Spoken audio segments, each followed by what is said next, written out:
Hey gang, Tuesday night, woohoo! Countdown is getting closer, yay! No, I'm kind of, anyway, we'll talk about that next week. Tonight I wanted to talk about, or today, whatever, wanted to talk about whether you need confidence or courage in order to make a decision. And the answer may surprise you. I don't think you actually need either of them. Making decisions is one of those teeny tiny little steps. Can be a teeny tiny thing. They can also be massive. Steps that actually helps you build confidence and courage. Okay? It's like a chicken or egg thing. Do you need the confidence and courage to make a decision, or will making decisions help you become more confident and courageous? I believe the latter is true. So part of our problem when we make decisions is we just, we overthink it. We overthink things. We literally can spend minutes, hours, days, sometimes people take years going round and round and round in their heads making decisions. Best case scenarios, worst case scenarios. Then they ask 500 of their closest friends what they think about the decision when they should just make a decision. Now, I'm going to confess here, I have gone through phases of my life where I have been crap at making decisions. I've also gone through phases of my life where I go, I'm just a Gemini. Lame ass excuse for not being able to make a decision. Sometimes I do my left brain can't talk to my right brain thing, And yes, they can all be funny, but the reality is I've gotten stuck sometimes in those moments of, I just can't decide. Because I'm overthinking or I'm looking for external validation or external reasons or external approval for what I want to decide. Now, the reality is, if you're thinking about two things, right? You have, You have a choice, okay? If there's three things you're contemplating, you still have a choice, okay? One choice to make, you have three options. That annoys me when people say you've got three choices to make. No, you've got one choice. You've just got different options. But that's a grammatical thing, and I'm not going to get on that high horse tonight. So when you're making one of those choices or decisions, so often you know the answer. You do. It might be that there's one sensible thing, and then there's the one that you know in your heart you really, really want, and you've put it in there as a choice because you really, really want it. But sensible Sam's over here going, do that. But you know in your heart and in your gut, okay? So what I want to encourage you to do is just make a decision. Just make a decision. Someone says to you, and it starts with the little ones. Someone says, okay, we'll go to you're on a plane. Someone comes down and goes, chicken or beef? Just pick one, okay? They're probably not going to be that different. Just pick one. If you're at a restaurant, instead of waiting for every single person at the table, which at the moment can only be a maximum of 10, to say what they want, because you've gone, I'll order last, because you want to hear what everyone else is having, so you can kind of go, I'm going to make the right decision now. Order first. Just pick something. Just pick it. Every time you make one of those quick decisions, you build that confidence muscle. You build that courage muscle. And then the bigger decisions get easier and easier and easier.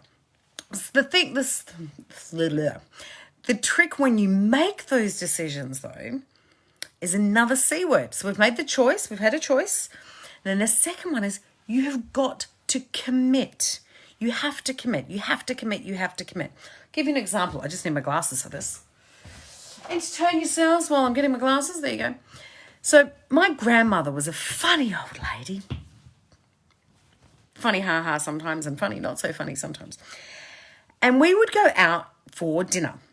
And you always knew that if you were sitting next to Nana Phil, that you would have to order something, not that you really wanted, you'd order something that you thought she would like. Because she'd hum and ha and take ages to decide what she wanted to eat for dinner.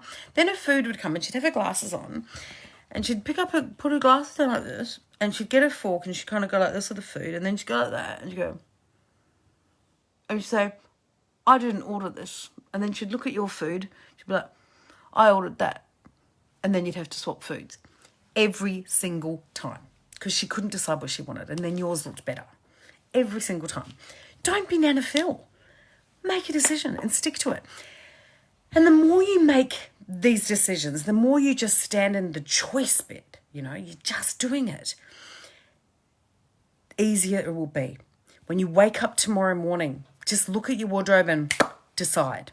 Because we know that our brains and our hearts, by the time we get to the end of the day, every day at the moment, we have absolute decision fatigue. Like it's scientifically proven. We get to 6 o'clock and it's like, oh my God, I don't know what I want to have for dinner. Someone else choose.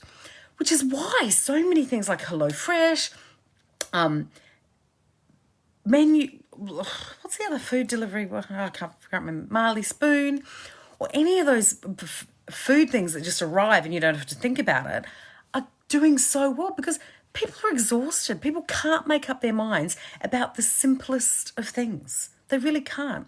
There's a reason why really successful people have, and I've talked about this before when I've talked about decision fatigue in particular, they have the same breakfast every day. They have the same outfit they wear Monday to Friday. They have the same dinners, the same trainers, the same routines, because then their mind is free to make the decisions that are actually important, okay?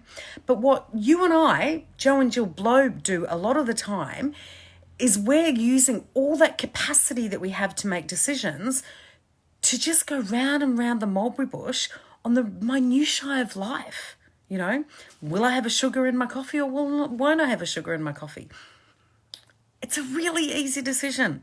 Save your energy and save the thinking. I'm not going to say overthinking. Try not to overthink, but save the thinking for the big decisions. So something tomorrow, no matter how small it is, take no time. You've got the options.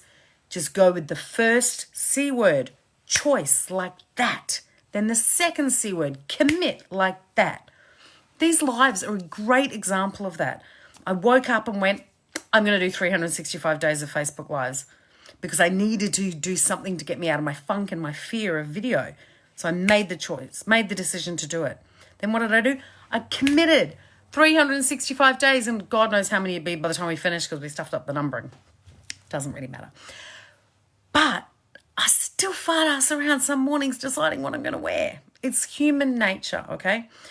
But I want you to just build that muscle, that decision-making muscle, and you only do that by not overthinking it, by not looking for external validation or approval on your decisions, and actually just making the choice and committing to it, okay? You know in your heart of heart what decision you want to make. We always do. We pretend we don't, but we always, always do. Have a great night. Don't forget, it's www.samanthaleith.com/365 days, and it is the number 365, and get on the list for the final party. Woo. See, I made another decision. I'm going to have a party. Yay. Bye.